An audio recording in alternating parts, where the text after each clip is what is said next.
Go. That's what we Good afternoon, everyone. We are student of Adamson University, and we are here at Gap Store. And we are here to interview the store manager.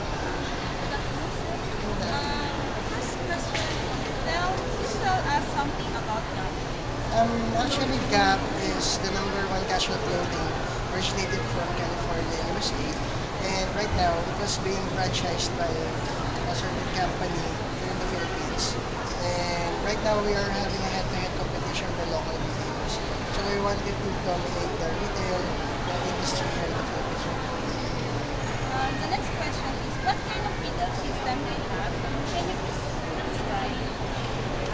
Actually, the kind of retail system that we have here in Gap is um, we have a certain department, we call it the merchandising department. They are the one who is being represented, and they are the representatives who go to abroad, go to California.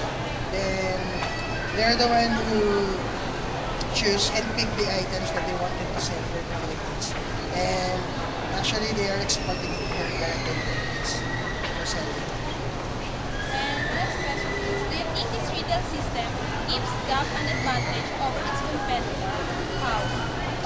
Actually, yes. It's because we are really into the up-to-date fashion trend.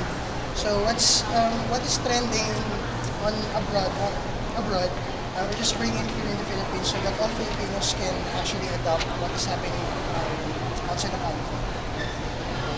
In your perception, what are the customers' reaction to your retail system? Actually, kind of reaction Yes. on our system.